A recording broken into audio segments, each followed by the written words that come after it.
제목은 테러 시대의 선균지망의 카리스마입니다.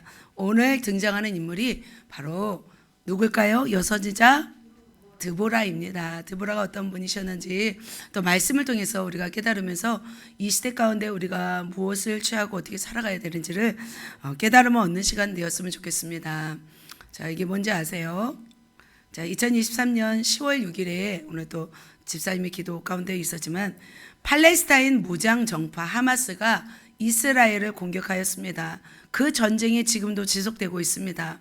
하마스는 뭐예요? 계속해서 뉴스를 보잖아요. 팔레스타인의 무장 정파입니다.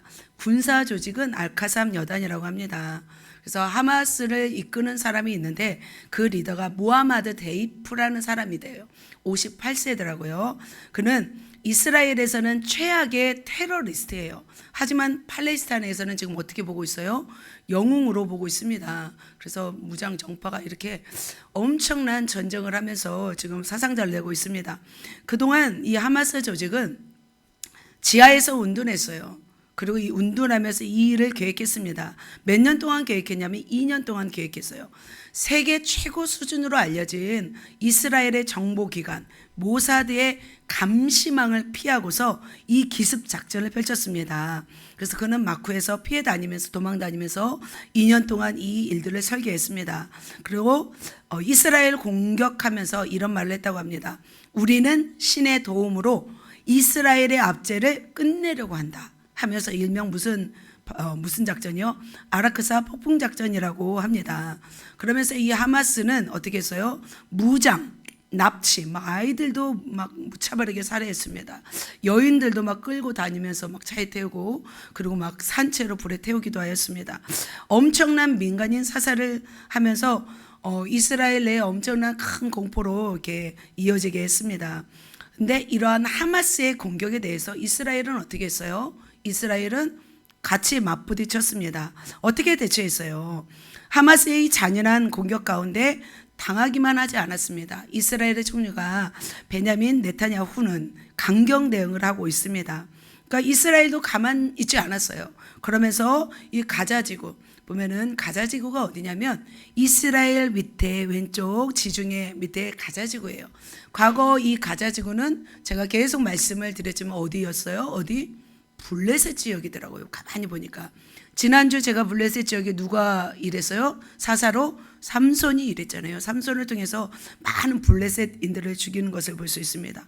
바로 이렇게 가자지구 이런 사람들이 하마스가 출동해서 이스라엘 공격했습니다.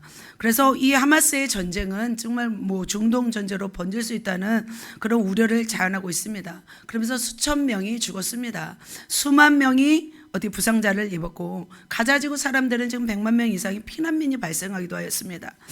이러한 전쟁 가운데 우리는 그렇다면 어떻게 대처하며 여러분은 무슨 생각을 하며 우리는 살아가야 될까요? 이것은 이들만의 문제가 아닙니다. 지금 가자지구 이렇게 문제가 있습니다. 그들만의 문제가 아니라 우리들도 언제든지 일어날 수 있는 이런 문제라는 거죠. 그래서 우리는 그들을 위해서 기도할 뿐만 아니라 그 땅에 하나님의 은혜가 부어지기를 우리가 소망해야 되고 마찬가지로 우리 땅에도 우리 대한민국 땅에도 이런 일이 일어나서는 안 된다는 것을 우리가 명심하고 우리가 깨어 있어야 될 줄 믿습니다. 자, 그렇다면 이 땅은 지금 누가 다스리는 땅이에요? 이스라엘은? 하나님이 다스리는 땅이죠. 그렇다면 왜 하나님이 다스리는 그 땅에 왜 이런 일이 일어나야 하는지 우리는 살펴봐야 될 줄 믿습니다. 그런데 그 근본 원인을 어디에서 찾을 수 있어요? 우리는 하나님의 말씀에서 우리는 찾을 수 있습니다. 근본 원인은 바로 하나님의 말씀 가운데 있었습니다. 여호수아가 이끈 이스라엘 민족이 가나안 땅으로 들어가서 정착하였습니다. 가나안 민족들을 다 어떻게 해요? 다 쫓아내라고 했습니다. 죽이고 다 제거하라고 했습니다. 그러나 어떻게 했어요? 그들을 남겨두었습니다.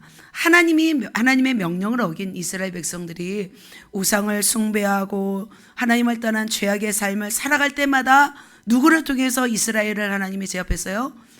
벌하셨어요?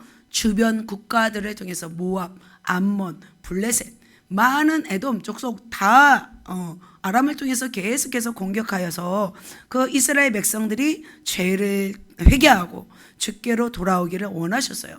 그럴 때마다 하나님은 누구의 편이 되어 주셨어요? 하나님의 백성, 이스라엘 편이 되어 주셨습니다. 그래서 그 시대 가운데 하나님께서 이스라엘 편이 되어 주셔서 또 일을 감당할 때 하나님의 멋진 사람들이 있었습니다. 그 하나님의 멋진 사람들을 통해서 구원하였습니다. 이처럼 가나안 시대부터 그리고 사사 시대를 지나서 계속해서 이제는 신구약 중간기 신약 시대까지 계속해서 이 지역에서의 폭력과 이 지역에서의 어떤 전쟁은 끊임없이 지속되고 있습니다. 그러기 위해서 누가 오셨어요? 예수 그리스도가 오셨어요. 예수 그리스도는 십자가의 죽으심으로 이 모든 갈등들을 해결할 수 있는 길을 여셨다는 거죠. 그래서 하나님은 이 블레셋 지역도 지금은 어떻게 되기를 원해요? 예수 믿고 구원받기를 원하세요. 그런데 특별히 더 하나님이 더 관심을 갖는 사람이 있어요. 누구예요? 자기 백성이에요. 저와 여러분이에요. 하나님의 특별히 하나님을 사랑하고 예수 그리스도를 통해서 좀 구원받은 사람들에 대해서는 특별히 더 관심을 가지고 있어요. 그래서 하나님의 관심과 사랑이 말씀 가운데 확연하게 드러난 것을 볼 수 있습니다. 하나님은 선민 이스라엘 백성에 관심이 많습니다. 마지막 때에 땅끝까지 복음이 증거되면 예수님이 다시 오신다고 했습니다. 그 땅끝이 어디예요? 바로 이스라엘이죠. 이 팔레스틴 지역이라는 거죠. 지금까지 우리는 한 달 넘게 선민 이스라엘을 구원한 여러 카리스마 사사들을 우리가 살펴보았습니다. 외유내강 누구였어요? 기드온. 외강내유 입다. 외강내강 삼손까지 우리가 보았습니다. 오늘 등장할 또 인물이 등장합니다. 이런 상황 속에서 하나님께서 들어 쓰시는 사람이 있습니다. 테러에도 선견지명으로 카리스마로 이스라엘을 승리로 이끈 사사입니다.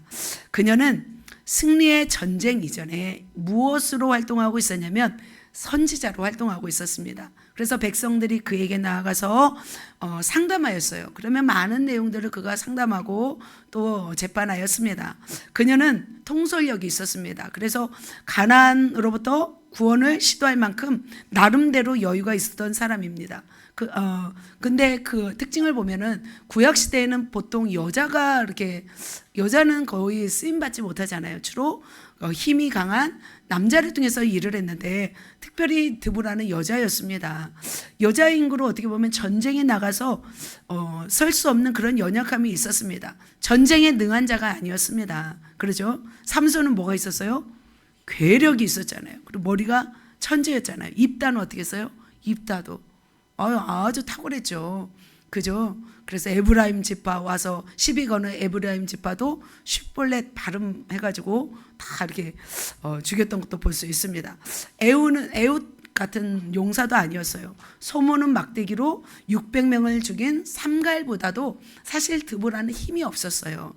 그렇다면 과연 오늘 나온 여자 사사 드보라는 어떤 리더십이었을까요? 어떤 모습이었을까요? 여자라도 힘이 약한 여자라도 위기에서 구하고 전쟁에서 승리할 수 있는지를 오늘 말씀에서 보도록 하겠습니다. 그래서 오늘 드보라의 존재 모습 두 가지를 보면서 귀한 깨달음의 시간 되시기를 예수님의 이름으로 축복합니다. 아멘. 같이 한번 보겠습니다. 자, 드보라의 첫 번째 특징은 뭘까요? 섬김이었어요. 섬김의 리더십이었어요. 섬김만이 아니었습니다. 그는 외면도 약했잖아요. 내면도 그렇게 강한 편은 아니에요. 독한 편은 아니에요. 이제 오늘은 내유네요. 연약하지만 일을 못하는 게 아니었어요. 어떻게 했는지 우리가 살펴보도록 하겠습니다. 하나님 앞에 쓰임받은 사람 여자 사사 드보라는 어떤 사람이었냐면 섬김형 리더였습니다. 독단적이거나 자기만을 내세우는 사람이 아니었습니다. 자신이 할 수 없으면 누구를 들어서 사람을 세워서 일을 했습니다. 그래서 드보라가 사람을 세워서 어떻게 이 공경에 빠진 이스라엘을 구했는지 한번 보도록 하겠습니다. 자, 이스라엘을 대적해온 무리가 있었습니다. 누구였냐면 이스라엘을 압박하는 민족은 가나안 하솔 성읍에 있는 야빈 왕이었습니다. 시스라가 군대 장관이었습니다. 170년 전 여호수아가 패했던 여호수아에 의해서 이 하솔 성읍이 패했어요. 그런데 다시 강력하게 부흥성장하여서 이제는 이스라엘을 대적하는 그런 나라가 되었습니다.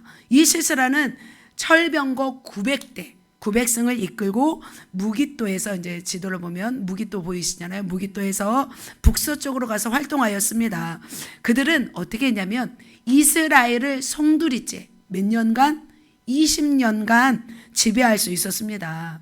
자, 이스라엘이 이렇게 우상에 빠지자마자, 계속해서 하나님을 버리자마자 하나님은 바로 이 가나안 왕을 통해서 바로 이스라엘을 제압하였습니다. 20년 동안 이스라엘은 가나안 왕의 지배 가운데, 속국 가운데 살아가고 있었습니다.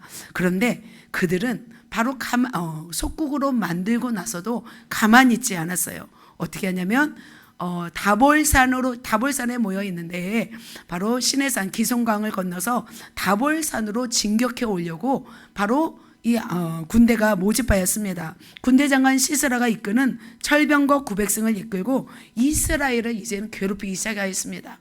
더 이제는 침입해서 더 이제 괴롭힐 작정이었나 봐요. 그러자 어떻게 했어요? 이스라엘 자손을 심히 학대하였어요. 그러므로 같이 읽겠습니다. 마지막 줄이요. 시작. 이스라엘 자손이 여호와께 부르짖었더라. 또 부르짖기 시작했어요. 20년 동안 고통 가운데 있을 때는 부르짖지 않았어요. 그냥 고통을 당했어요. 그러다가 이제 고통스러우니까 부르짖기 시작하였습니다. 그러자 하나님은 누구를 세웠어요? 여사사 드보라를 세웠습니다. 드보라는 하나님의 말씀을 들을 수 있는 사람이었어요. 그래서 하나님의 말씀을 들을 수 있는 여사사 드보라는 하나님의 말씀을 구체적으로 전합니다. 누구에게 전합니까? 같이 하면 드보라가 사람을 보내어 아비노함의 아들 바락을 납달리 게데스에서 불러다가 그에게 이르되, 같이 읽겠습니다. 여호와께서 이같이 명령하지 아니하셨느냐? 너는 납달리 자손과 스불론 자손 10,000명을 거느리고 다볼산으로 가라. 아까 사진 보셨죠? 다볼산으로 가라. 납달리 자손, 스불론 자손 10,000명을 가지고, 납달리와 스불론은 좀 위에 있었어요. 위에 있는 어떤 지파였습니다. 그래서 10,000명을 데리고 다볼산으로 가라고 했습니다. 누구 보고 가라고 했어요? 아까 누구였죠? 바락이라는 사람을 통해서 가라고 했습니다. 하나님은 분명히 그에게 말씀을 하고 해서 드보라는 말을 했습니다. 그래서 그렇게 기송강으로 이끌어낸 후에 너희를, 이제는 그들을 너희에게 붙이겠다 분명히 말씀하였어요. 그들을 이기겠다 분명히 말씀하고 있습니다. 자, 이처럼 드보라는 사사잖아요. 그러면 본인이 10,000명을 데리고 나가서 싸울 수도 있지만 연약하잖아요. 여자로서 감당하기 어렵잖아요. 그럴 때 누구를 세웠어요? 바락을 세웠던 것을 볼 수 있습니다. 그래서 드보라는 참 사람을 세울 수 있는 리더십이었던 것을 볼 수 있습니다. 리더십은 너무나 중요해요. 오늘도 리더 누구였어요? 찬양팀 리더 우리 이채원 지사님 목소리 제일 크시잖아요. 확실히 리더들은 이제 크신 것 같아요. 또 양희명 권사님 목소리 크시잖아요. 리더들은 확실히 뭔가 조금 이렇게 강하고 크십니다. 리더십은 중요합니다. 나라도 리더십이 중요합니다. 대통령이죠. 기업도 리더십이 중요합니다. 리더십의 영성과 실력과 인성에 따라서 그 기업과 나라가 움직입니다. 교회도 마찬가지죠. 교회도 리더십, 어떤 리더십인가, 실력과 영성과 그 그릇만큼 교회는 채워지는 것을 볼 수 있습니다. 시대마다 많은 리더십이 있었습니다. 그래서 우리는 우리나라 대통령을 뽑을 때도 우리는 리더십을 선택했잖아요. 좀 강력한 리더십을 이번에 선택했습니다. 그래서 그렇다면 리더십, 당신의 리더십의 색깔은 어떤가? 한번 생각해 봤으면 좋겠습니다. 첫 번째로 독재형 리더십이 있습니다. 강력한 리더십이에요. 그러니까 모두가 연약하여 할 수 없을 때 강력하게 전체를 이끌어가는 그런 리더 스타일이죠. 예를 들면 누구였어요? 기드온도 굉장히 강력했어요. 기드온의 칼이요, 여호와의 칼이요 하면서 300용사와 함께 미디안 13만 5천 명을 죽였죠. 입다도 굉장히 독재형이었습니다. 그죠? 우리 두목이었잖아요. 박정희 대통령도 약간 독재형이었죠. 그죠? 새마을 운동도 일으키면서 우리나라를 강력하게 이끌었습니다. 독재형 리더십이 있습니다. 두 번째는 무슨 형? 방임형 리더십입니다. 방임형은 뭘까요? 내버려 두는 걸까요? 이 리더십은 맡기고 알아서 하도록 하는 리더십입니다.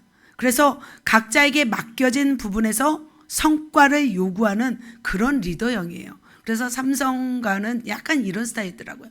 맡겨놓고 그 사람이 잘한 만큼 또 이렇게 상을 주는 것을 볼 수 있습니다. 세 번째는 무슨 형? 민주형 리더십입니다. 민주형 리더십은 사람의 의견을 따라 다수의 의견을 따라서 결정하고 지도하는 어떤 리더십입니다. 성경에 나오는 인물 중에서 누구였어요? 사울왕이었죠. 사울왕은 민주형이었어요. 백성들이 원하는 스타일로 했죠. 하나님이 원하는 것보다. 그렇게 해서 어떻게 보면 민주형이 좋은 것 같지만 또 하나님 편에서는 좋지 않습니다. 하지만 나라를 다스리기 위해서는 민주형으로 또 다스려야 되죠. 마지막 네 번째가 있습니다. 섬김형 리더십입니다. 바로 이 섬김형 리더십은 사람을 세워서 그들로 하여금 할 수 있도록 하는 리더십입니다. 오늘 본문에 나온 누구예요? 드보라 같은 리더십이죠. 드보라는 바락을 세워서 싸워서 승리할 수 있도록 이끌었습니다. 그리고 바울을 세운 누구?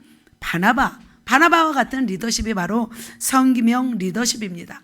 그렇다면 예수님의 리더십은 어떤 리더십이었을까요? 예수님은 복합형이었어요. 기억하세요? 아세요? 처음에는 예수님이 독재형으로 인도하셨어요. 나를 따르라 하잖아요. 수많은 무리들이 따라왔어요. 12제자 강력하게 이끌었습니다. 그러면서도 주님은 섬김형이었어요. 12제자를 세웠어요. 그들에게 능력을 줬어요. 전도 현장으로 내보내셨어요. 그리고 마지막으로 뭘 하세요? 방임형으로 하세요. 그래서 이제는 알아서 하도록 예수님이 다 이제 하시고 올라가셨잖아요. 그래서 방임형으로 하시는 것을 볼 수 있습니다. 그래서 제가 일기생들에게는 조금 방임형으로 하고 있는 거 아세요? 알아서 지금 잘하고 있죠. 관심이 없는 것이 아니라 이제는 맡기는 거죠. 자, 드보라는 어떤 리더형이었냐면 바로 섬김형 리더십을 소유하였습니다. 그래서 바락을 세워서 이렇게 전쟁터로 이제 몰았습니다. 바락은 그런데 어떻게 했어요? 바락. 나 혼자 갈 수 없다고 하였습니다. 함께 가자고 제안합니다. 누구에게? 드보라에게. 좀 추접스럽죠. 가면 되지. 또 드보라를 또 데리고 갑니다. 여자인 드보라에게 전쟁터에 함께 가자고 요청을 합니다. 그럴 때 드보라는 어떤 사람이었어요? 섬김형이잖아요. 마음이 또 여립니다. 또 같이 가줍니다.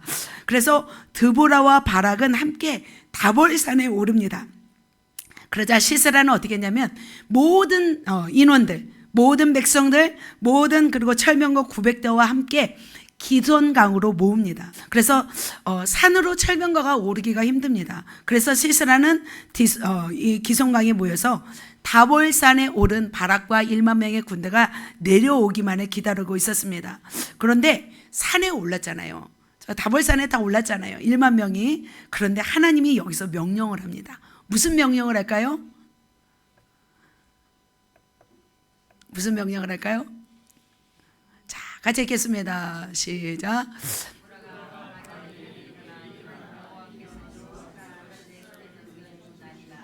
여호와께서 너희 앞서 나가지 아니하시느냐 하신지라 이에 바락이 10,000명을 거느리고 다볼산에서 내려가니. 다볼산에서 어떻게 해요? 내려가요. 하나님은 명령했어요. 지금 기손강에 누가 기다리고 있어요? 시스라와 900대 철병가가 기다리고 있었습니다. 10,000명을 데리고 다볼산에서 내려가라고 하십니다. 사실 이스라엘은 산에서의 싸움이 쉬웠어요. 아무리 강력한 철병거라 할지라도 그것을 가지고 산으로 오를 수는 없었어요. 그런데 하나님은 이 바락에게 군대 1만 명을 데리고 기손강으로 내려가라고 했습니다. 그런데 바락은 참 이 드보라의 말을 신뢰하였던 것 같습니다. 그래서 온전히 신뢰하였습니다. 무기도 없잖아요. 이스라엘 군에게는 어떻게 믿음이 없으면 이 말은 청천벽력과 같은 그런 말이었습니다. 그런데 자신의 생각을 버리고 드보라의 말을 듣고 바로 이렇게 기손강으로 내려가는 것을 볼 수 있습니다. 이렇게 내려갔습니다. 위험한 곳으로 가라고 했을 때 그들은 순종하였습니다. 하나님은 이 순종한 이스라엘 백성들에게 어떻게 했는지 보도록 하겠습니다. 시작.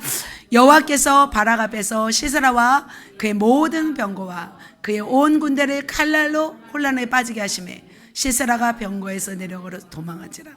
할렐루야. 어떻게 하셨어요? 하나님이 혼돈시켜서 다 이스라엘 승리케 하셨습니다. 하나님이 직접 싸우신 거죠.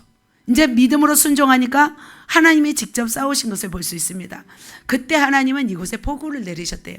폭우를 내리셨고 기송강이 범람하기 시작하였습니다. 그래서 이스라엘 평화가 갑자기 물로 인해서 순식간에 늪지로 변화된 거죠. 그래서 하나님께서 이 비를 내리는 바람에 병거들이 바퀴가 빠지게 되었어요. 그래서 철병거 900대가 어떻게 되었어요? 무용지물이 된 것을 볼 수 있습니다.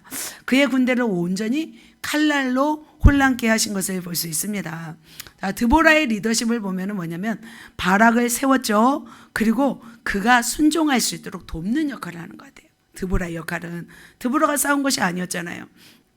그래서 바락과 이 드보라가 함께 연합하여서 결국은 어떻게 했어요? 승리하였어요. 만일 드보라가 없었더라면 어떻게 했을까? 바락 혼자 이길 수 있었을까요? 저는 이길 수 없었을 거라 생각이 들었습니다. 이처럼 사사 드보라는 섬김형 리더십을 가진 그런 사사였습니다. 이렇게 바락과 함께 연합전시를 펼치면서 그를 섬겨 주었습니다. 산으로 함께 다볼산으로 오르기도 하였고 기송강으로 내려오기도 하였습니다. 그러면서 이 드보라는 여자의 몸으로서 나갈 수 없었지만 마음껏 바락이 마음껏 싸울 수 있도록 마음껏 행할 수 있도록 밀어주었던 그런 역할을 하는 것을 볼 수 있습니다. 그는 다른 사람을 세웠어요. 그리고 그를 통해서 하나님의 일을 하도록 하는 귀한 사사였습니다. 사랑하는 성도 여러분, 그렇다면 이 섬김의 드보라를 보면서 여러분 무엇을 깨닫습니까? 드보라는 자신이 연약한 것을 알았어요. 자신이 할 수 없다는 것을 알 때 다른 사람을 세우면 되는 것입니다. 연약한 것이 사실은 자랑은 아니죠. 하지만 주눅 들을 필요가 없습니다. 왜냐하면 억지로 나도 잘할 수 있어 하면서 억지로 할 필요가 없어요. 누구를 세우면 돼요? 잘하는 사람 세워서 쓰면 돼요. 그런 사람이 멋진 리더십인 거죠. 그래서 여러분이 때로는 내가 할 수 없다. 내 셀에서 또 내가 맡겨진 어떤 전도 현장에서 아니면 어떤 교육 현장에서 내가 할 수 없다 그러면 누구를 세우는 거예요? 다른 사람을 세워서 바로 그분이 할 수 있도록 하면 될 줄 믿습니다. 그러기 위해서는 다른 사람을 세워서 쓸 수 있고 연합할 수 있기 위해서는 어떤 실력이 있어야 할까요? 바로 화평의 실력이에요. 이렇게 해서 무너졌습니다. 같이 한번 히브리서 12장 14절입니다. 시작. 모든 사람과 더불어 화평함과 거룩함을 따르라. 이것이 없이는 아무도 주를 보지 못하리라. 주님은 말씀하셨어요. 모든 사람과 더불어 무엇을 따르라? 화평을 따르라. 화평하지 않는 사람은 어떻게 누구를 볼 수 없대요? 주를 보지 못하리라 말씀하셨어요. 그러니까 우리 모두는 어떤 사람이 돼야 되냐면 거리낌이 없는 사람이 돼야 돼요. 무슨 말인지 알죠? 이 땅을 살아가면서 우리는 사람마다 불편한 사람이 있어요, 없어요? 양희수 지사님도 있나요? 있어요?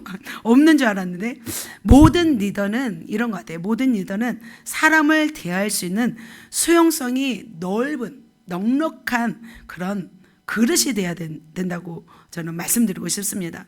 그래서 이렇게 넉넉한 모든 사람과 화평함을 이룰 수 있는 사람은 어떤 사람일까요? 바로 마음이 넓은 그릇이겠죠. 그래서 우리의 마음이 넓은 만큼 더 많은 사람을 품을 수 있다는 거죠. 우리의 그릇이 이렇게 큰 대야면 좋겠지만 작은 종재기도 있잖아요. 간장만 담을 수 있는. 네. 근데 그런 그릇이면 우리가 안 된다는 거죠. 그렇다면 여러분은 어떤 그릇입니까? 마음이 넓은 그릇입니까? 아니면 좁은 그릇입니까? 다른 사람을 세울 수 있는 그릇입니까? 아니면 나만 자랑하는 그릇입니까? 우리는 넓은 그릇이 되어야 될 줄 믿습니다. 도저히 품을 수 없고 원수라 할지라도 화목할 수 있는 방법이 있다고 하셨어요. 성경은 바로 이 말씀을 하십니다. 같이 읽겠습니다. 사람의 의가 여호와를 기쁘시게 하면 그 사람의 원수라도 그와 더불어 화목하게 하시느니라. 하나님은 이런 말씀을 하셨어요. 사람의 행위가 여호와를 기쁘시게 하면 원수라도 그와 함께 어떻게 하신대요? 화목하게 하신대요. 그래서 주님은 말씀하시죠. 원수라도 그와 더불어 화목하기를 주님은 원하신다는 거죠. 원수가 줄이거든 어떻게 하래요? 먹이라. 목마르거든 또 마시게 하라. 먹이고 돌보라 말씀하십니다. 그렇다면 그 원수의 마음까지도 얻을 수 있는 것입니다. 바로 우리가 중점을 둬야 할 것은 뭐냐면 이 섬김형 리더십을 보면서 우리가 중점을 둘 것은 뭐냐면 바로 화평인 거죠. 섬길 수 있고 연합할 수 있는 사람은 바로 화평의 사람이죠. 화평할 수 있는 사람은 또 겸손한 사람이에요. 때로는 내 생각이 다르고 또 다른 사람에게 또 때로는 낮아지고 섬겨야 되잖아요. 그래야만이 다를지라도 섬길 때 바로 그 사람은 어떤 사람이 되는 거예요? 화평한 사람이 되는 줄 믿습니다. 그러니까 높아지려고 권력을 얻으려 하기 때문에 우리는 어떤 사람이 돼요? 사람과 친해질 수가 없는 거죠. 그런데 내가 낮아지고 또 얻기보다는 주려고 한다면 우리는 다른 사람을 세울 수 있는 화평한 사람이 될 줄 믿습니다. 자, 성도들을 보면서 제가 너무 감사했어요. 뭐냐면 우리 성도님들이 이제는 섬기려 하는구나. 우리 이제 송대엽 성도님이 오셨어요. 그러니까 제일 먼저 앞장서서 섬기는 분들이 누군지 아세요? 다른 셀보다 영미셀인 거예요. 셀 안에서 화장실 문을 열어주고 인도하시고 참 뭐랄까 이 모습이 또 식사를 갖다 대접해 주시고 그래서 너무 감동이 되었어요. 섬김을 이제는 저는 이제 받기만 하실 줄 알았는데 우리 성도님들이 이제는 다 이렇게 섬김을 받고 나서 다른 영혼을 이렇게 섬길 수 있다는 이제 있는 모습이 되었다는 것에 저는 너무나 감동이 되었고 또 셀 리더님들이 너무나 행복해 하시더라고요. 이제 감동이 되신다 말씀하셨습니다. 그렇게 우리 교회 가운데 더 이제 귀한 우리 성도님들이 다 섬김형 리더십으로 다 세워져 계시기를 예수님의 이름으로 축복합니다. 한 가지 더 말씀드린다면 그렇다면 우리 셀 리더님들 또한 1기, 2기, 3기생 제자분들이 어떻게 하면 더 리더십으로 섬김형 리더십으로 변화될 수 있을까? 한번 제가 생각을 해봤습니다. 어떻게 하면 이 섬김형 리더십으로 더 세워질 수 있을까를 말씀드릴 때 잘 귀담아 들으셨으면 좋겠습니다. 1기 리더십을 보면은 제가 너무나 든든합니다. 대부분이 강해요. 그리고 내면이 정이 많은 분들이에요. 1기생의 특징이에요. 2기생 가서는 그래 정을 많이 필요로 하지 않아요. 2기생은 좀 능력을 원하고 1기생은 좀 정을 원해요. 이제 능력 괜찮습니다. 이제는 정을 원합니다. 좀 겉은 좀 강한 대나무 같아서 좀 명령도 할 수 있지만 정이 많아서 또 인간적인 사랑이 또 필요한 이런 1기생입니다.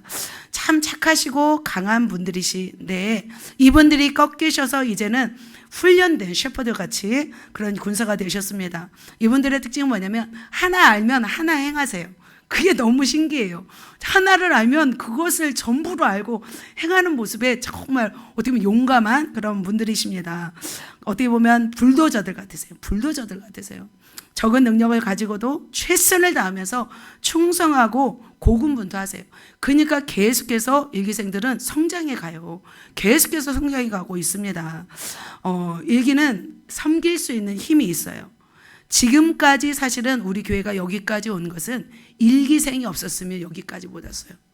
일기생들이 어떻게 섬기셨냐면 힘겹도록 섬겼어요.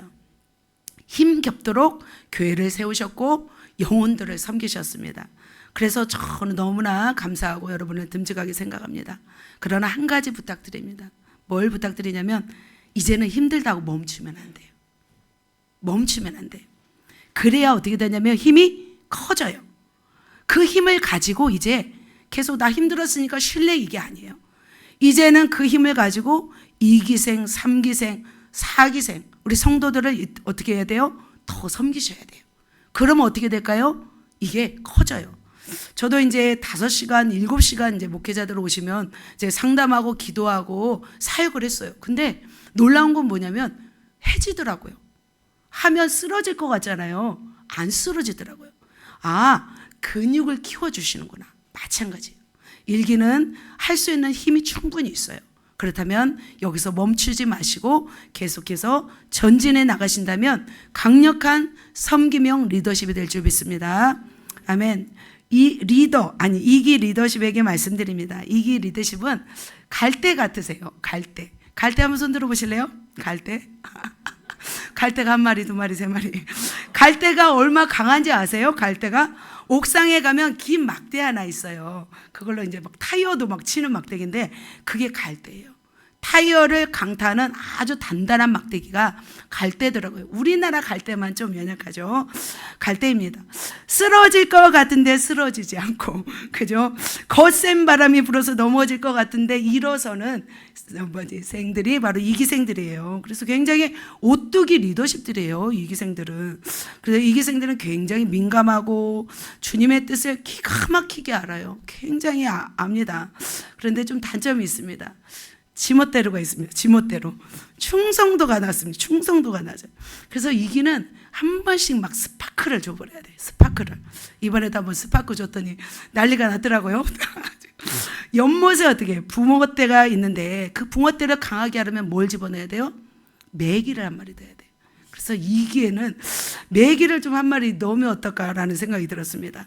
제가 메기가 되겠습니다. 그냥 메기가 제가. 그래서 이기는 뭐냐면 조금 아직은 마음은 원이에요. 너무 마음은 원인데 뭐가 약해요? 육신이 약하고 힘이 약해요.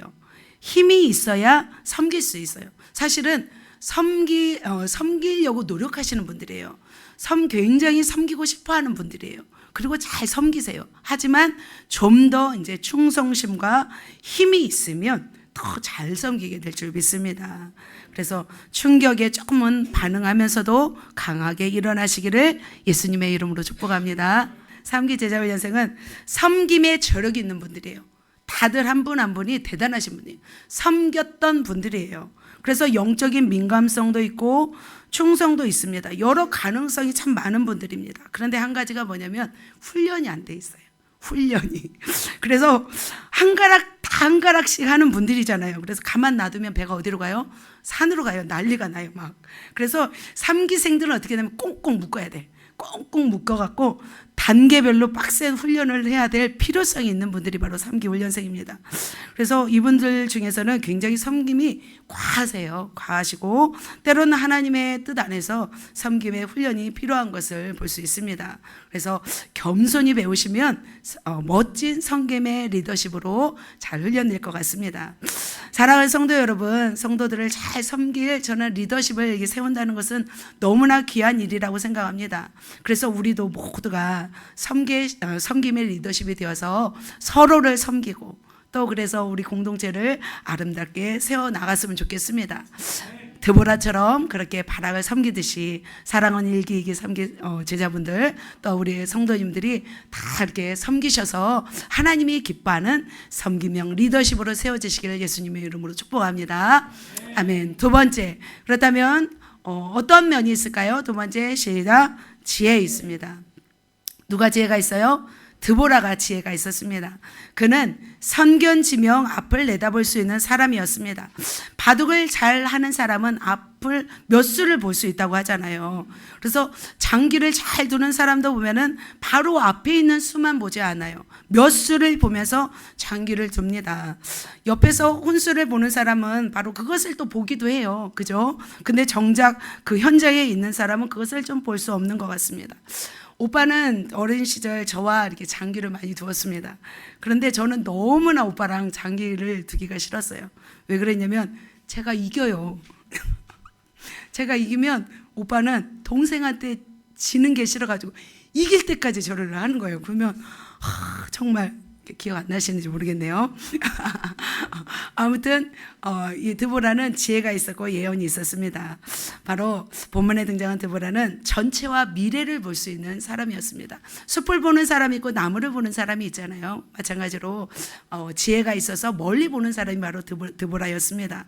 삼손이나 입다는 미래를 볼 수 있었어요? 없었어요?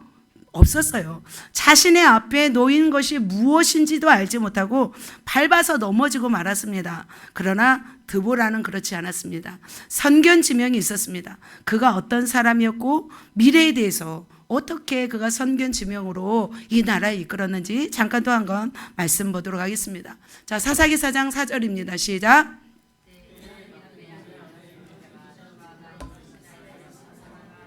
네, 사사가 되었습니다. 백성들이 그에게 나아가서 재판을 받았습니다. 그의 백성들은 어떻게 했어요? 백성들의 삶을 알았어요. 지혜가 있었고 또 예언적인 능력이 있었습니다. 그래서 어떻게 판결해야 될지를 드보라는 알았습니다. 그래서 사람들이 다 찾아갔어요. 다 찾아가서 그에게 문제를 내려놓고 또 해결해 달라고 하였습니다.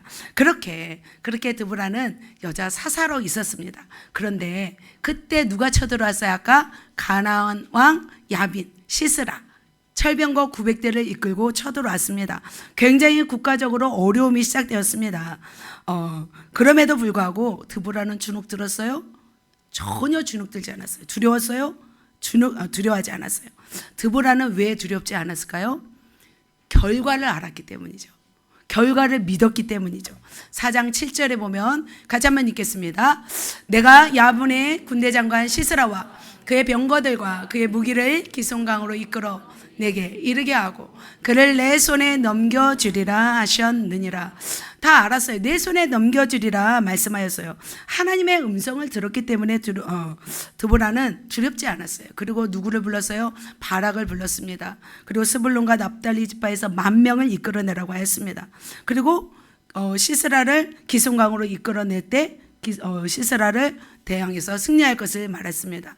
드보라는 이 모든 상황을 알았어요. 장소, 인물, 숫자, 몇 명을 데리고 가야 할지 정확하게 지금 드보라는 다 말하고 있습니다. 그러니까 선견지명이 있었고 지혜가 있었던 것을 볼 수 있습니다.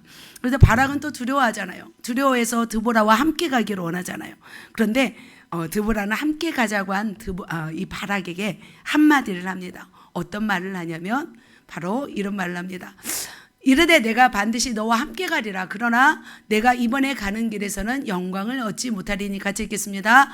이는 여인의 손에 파실 것임이라 하고 드보라가 일어나 바락과 함께 게데스로 가니라. 시스라엘 누구에게 파신대요? 여인의 손에 파신대요. 그러니까 싸우기는 바락이 싸우지만 진정한 승리는 누구에게 돌아간다요? 여인에게 돌아간대요. 그래서 시스라가 한 여인을 통해서 죽을 것을 예언했어요. 그런데 그 예언이 맞았을까요? 맞았어요. 어떻게 하셨어요? 읽으셨어요? 자, 시스라 온 군대를 칼날로 혼돈케 하자 시스라가 도망갑니다. 어디로 도망가냐면 쫙 진멸하였더라 하면서 굴복하게 하였습니다. 도망가였습니다. 계속 도망가였습니다. 시스라가 이렇게 쭉쭉쭉 도망가서 어디까지 가냐면 헤벨의 아내 야엘의 장막에 머뭅니다. 겐 사람 헤벨은 그 지역의 유력한 인물이었습니다.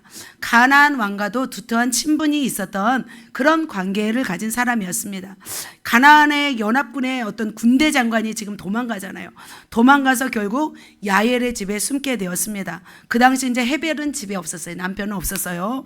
그래서 그 아내 야엘이 맞이하여서 반갑게 맞이하였습니다. 그리고 야엘은 일부러 뭘 주냐면 물을 주지 않아요. 시스라가 굉장히 목마를 때에 물을 주지 않습니다. 뭘 주냐면 우유를 줍니다. 양이나 염소에서 짜낸 우유는 잠드는 데 효과가 있었습니다. 그래서 잠든 사이에 깨웠지만 일어나지 않았습니다. 어떻게 했냐면 이렇게 했습니다. 같이 읽겠습니다. 그가 깊이 잠드니 헤벨의 아내 야엘이 장막 말뚝을 가지고 손에 방망이를 들고 그에게로 가만히 가서 말뚝을 그의 관자놀이에 박으니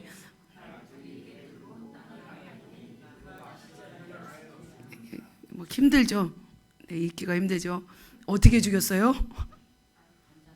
관자놀이 여기 전에요. 이렇게 해서 말뚝을 박아 죽였습니다. 좀 잔인한가요? 네, 굉장히 잔인하죠. 근데 우리를 죽이려고 하는 적들이라면 어떻게 해야 돼요? 죽여야 되잖아요. 그럴 정신은 있어야 되잖아요.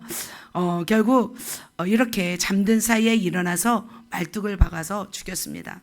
야엘은 여자의 몸이었지만 이 일이 어려운 일이 아니었어요. 왜냐하면 유목민이잖아요. 겐 족속은 유목민이었기 때문에 장막을 세워요.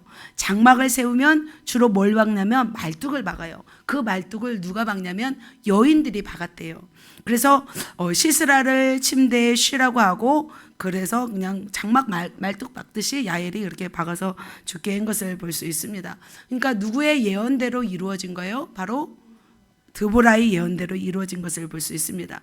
드보라는 모든 상황 가운데 두려움이 없었어요. 왜냐하면 앞으로 될 일이 무엇인지 무슨 일이 일어날지 알았기 때문이죠. 자, 이렇게 막 무섭게 합니다. 자, 여러분 무서운 범죄 스릴러 영화를 본 적이 있습니까? 저는 그런 영화를 별로 안 좋아합니다. 아무리 무서운 스릴러 영화를 볼지라도 줄거리를 안다면 스릴 있어요, 없어요? 없어요. 왜냐하면 어떻게 될지를 다 알기 때문에 그렇습니다. 삼국지에 나오는 유비는 가장 지혜자 누구와 함께 있었기 때문에 그 일들을 해냈어요? 제갈공명과 함께 있었기 때문에 그 자신의 영향력을 드러내고 승리하는 것을 볼 수 있습니다. 우리가 이 땅에 사는 동안에 우리는 어떤 마음으로 살아가야 될까요? 여러분은 어떤 마음으로 살아가나요? 세상이 흉흉해지고 전쟁이 일어나고 전염병이 일어나고 코로나가 만연할지라도 우리 안에는 어떤 마음이 있어야 될까요? 미래를 알면, 하나님이 어떻게 하실 것을 알면, 우리의 미래가 어떻게 될지를 알면은 우리는 두려움이 없는 것을 볼 수 있습니다. 세상 사람들은 굉장히 두려워합니다. 주사를 맞고, 그리고 막 세상의 두려움 가운데 권력을 탐하고 돈을 탐하고 막 몸부림치면서 살아가는 것을 볼 수 있습니다. 그러나 미래를 아는 사람은 두렵지 않는 것 같습니다. 선견지명에 탁월했던 이 드보라는 두렵지 않았습니다. 이처럼 은사와 능력과 지혜가 있었기 때문이죠.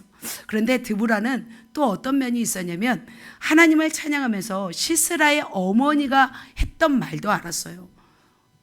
어떤 말도 알았냐면, 그죠? 이렇게 죽였죠. 자, 같이 읽겠습니다. 시스라의 어머니가 창문을 통하여 바라보며 창살을 통하여 부르짖기를 그의 병거가 어찌하여 더디오는가, 그의 병거를 걸음이 어찌하여 늦어지는가 하며. 또 한번 읽겠습니다. 그의 시녀들이 대답하겠고 그도 스스로 대답하기를 그들이 어찌 노약물을 얻지 못하였으랴, 그것을 나누지 못하였으랴, 사람마다 한두 처녀를 얻었으리로다. 네, 이처럼 시스라의 어머니가 했던 말들을 누가 알고 있어요? 드보라는 알고 있었어요. 그래서 시스라의 어머니가 시스라를 기다리면서 자신의 아들이 당연히 승리할 거라고 생각했습니다. 그러나 드보라는 그것이 아니라 하나님을 찬양한 것을 볼 수 있습니다. 이것까지 다 알고 드보라는 있었기 때문에 두렵지가 않았던 거죠. 자, 누가 또 이런 사람이 있었어요? 북이스라엘의 엘리사 선지자는 바로 이런 모습이었죠. 북이스라엘 시대에 엘리사가 활동했던 시대에는 아람 군대가 쳐들어왔었어요. 그런데 늘 승리하지 못했어요. 누가 있었기 때문에? 선견지명에 엘리사가 있었기 때문이죠. 아람 왕은 불안했어요. 왜냐하면 이스라엘 왕과 누가 내통한다고 생각했어요. 그러나 사실은 누가 알고 있었어요? 엘리사가 맨 마지막 줄에 왕의 침실에서 하신 말씀을 이스라엘 왕에게 고하나이다. 이렇게 엘리사도 모든 상황을 알고 있었기 때문에 엘리사 한 사람이 있었던 그 북이스라엘 가운데는 승리가 있었던 것을 볼 수 있습니다. 사랑하는 성도 여러분, 드보라는 이처럼 미래에 일어날 일들을 알고 있었고 탁월한 지혜자였고 또 예언자적 메신저로서 전쟁에 나아가서 되어질 일을 다 알고 있었어요. 그래서 드보라는 그냥 어떻게 싸운 거예요? 말로 싸운 거죠. 손 하나 까딱 움직이지 않고 싸워서 이겼던 것을 볼 수 있습니다. 그래서 드보라는 예언적 실력이 탁월했습니다. 그래서 이 실력으로 나라를 구했던 것을 볼 수 있습니다. 그래서 백성들이 드보라를 따랐습니다. 그렇다면 사랑하는 성도 여러분, 리더 여러분, 여러분은 어떻게 해야 될까요? 각 셀마다 리더십이 있습니다. 여러분도 저도 마찬가지죠. 앞으로 일어날 일에 대해서 우리는 파악해야 될 줄 믿습니다. 큰 일이든 작은 일이든 한 개인이든 국가든 다 파악해야 될 줄 믿습니다. 자, 우리는 지금 처음에 서두에 말씀드린 것처럼 마지막 때를 향하고 치닫고 있습니다. 그래서 경제 또한 종교, 사상의 어떤 충돌 시대를 살아가고 있습니다. 그래서 우리는 어때요? 그래도 이 시대를 우리가 살아가고 있지만 마음에 불안해요. 그래도 평안합니까? 평안합니다. 왜냐하면 누구의 말씀을 들어서? 하나님의 말씀을 듣고 있기 때문이죠. 그래서 그것이 너무나 우리는 감사하다고 생각이 듭니다.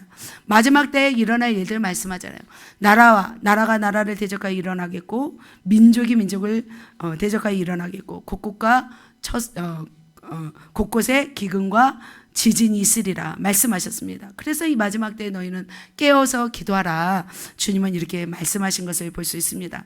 지금 이 시대 가운데 가장 심각한 고통이잖아요. 이스라엘과 하마스 간의 전쟁이 있습니다. 1948년도에 이스라엘이 독립을 하면서 아랍 사람들에게 충분한 돈을 주고 그 땅을 샀다고 합니다. 그래서 이스라엘 민족은 이 팔레스타인에 정착하면서 주변 국가들이 이제 부자잖아요, 워낙. 그래서 주변 국가들 지역들이 이스라엘에 귀속되기 시작했습니다. 그래서 그것을 불만을 품은 이제 사람들이 무력으로 적대 감정을 표출하고 있습니다. 그런 모습 가운데 이스라엘이 그들을 이제 억압하면서 충돌은 계속되고 있습니다. 그렇다면 이 시대 가운데 어떻게 하면 그 충돌들이 멈출 수 있을까? 우리는 생각했으면 좋겠습니다. 어쩌면 모든 유대인들, 지금은 이스라엘 살고 있는 정치를 잡고 있는 모든 분들이 정통 유대인들이잖아요. 그래서 모든 유대인들이 회개하고 주께로 돌아온다면 이 전쟁은 멈추지 않을까 생각이 듭니다. 또 그리고 누가 오시면, 주님이 오시면 이 전쟁들은 다 끝날 것입니다. 근데 놀라운 것은 뭐냐면 이 하마스와 이스라엘 이 충돌 가운데 많은 유대인들이 하나님을 믿고 예수를 믿고 주께로 돌아온다는 것이죠. 그래서 길거리에서 말씀을 읽고 찬양을 하는 모습을 제가 보기도 하였습니다. 극보수 전통 유대인들이 자신의 신념과 종교를 깨고 예수를 믿고 주께로 돌아오기를 우리는 기도해야 될 줄 믿습니다. 지금은 전쟁의 위협들이 많이 있습니다. 중국이 지금 대만을 침공하려고 다 준비했어요. 그래서 공중에도 끊임없이 비행기들이 왔다 갔다 하면서 그 시간을 노리고 있습니다. 북한이 남한을 침투하려고 노력하고 있습니다. 중동과 이스라엘 가운데 전쟁이 있고 또 러시아와 우크라이나 가운데 계속 전쟁의 위험과 소용돌이 가운데 우리가 살아가고 있습니다. 이 시대 가운데 그렇다면 우리는 두려워하는 것이 아니라 누구를 믿고 하나님을 믿고 하나님이 승리하게 하실 것을 바라보고 오늘도 우리가 살아내야 될 줄 믿습니다. 그래서 지금은 어떤 때이냐면 우리가 기도할 때예요. 우리 또 지사님이 기도를 하셨지만 기도할 때예요. 모두가 끼어서 미래를 준비할 때라고 생각이 듭니다. 사랑하는 성도 여러분, 말씀을 정리하도록 하겠습니다. 테러 시대에 선견지명 드보라의 두 가지 리더십의 비밀이 있었습니다. 첫 번째는 뭐였어요? 섬김이었습니다. 바락을 섬김으로 나라를 구했듯이 저도 우리 리더들을 계속해서 저는 세울 것입니다. 제가 힘들어도 계속 1기, 2기, 3기 계속 세울 것입니다. 또 성도님들은 우리 리더님들은 성도님들을 계속해서 세워서 정말 섬김으로 그들을 세워서 아름다운 공동체를 세워가시기를 예수님의 이름으로 축복합니다. 두 번째는 지혜입니다. 우리는 지금 현실 어떻게 보면 우리가 지혜를 가지고 지금 미래를 예언하면서 우리가 나아가야 되는데 분명한 것은 뭐냐면 지금 현재의 삶이 무엇을 좌우해요? 미래를 좌우한다는 거죠. 그리고 지금은 어떤 때이라는 거죠? 이런 전쟁과 이런 여러 가지 상황들을 보면서 우리에게 무엇을 깨달으라는 거예요. 마지막 때가 다 되었고 하나님 주님께서 곧 오실 것을 우리가 알기 때문에 우리는 지금 무슨 때라는 거죠? 기도할 때라는 것입니다. 그래서 한 주간 제가 살면서 지금도 오전까지도 그랬어요. 굉장히 우리 교회를 누르고 있어요. 여러분 그거 아세요? 지난주도 그랬잖아요. 제가 지난주도 계속 누르고 있고 이번 주도 누르고 있어요. 그러나 어떻게 해요? 타이어를 메고 간다 할지라도 우리는 어떻게 해요? 달려야 될 줄 믿습니다. 오늘도 잠깐 이렇게 작은 접촉 사고가 났다고 하시는데 계속해서 우리가 깨어있지 않고 우리가 기도하지 않고 우리가 있으면 계속 당하게 돼요. 그래서 한 주간은 전체가 깨어나서 기도하면서 우리가 승리해 나갔으면 좋겠습니다. 그렇게 승리하시는 모두 되시기를 예수님의 이름으로 축복합니다.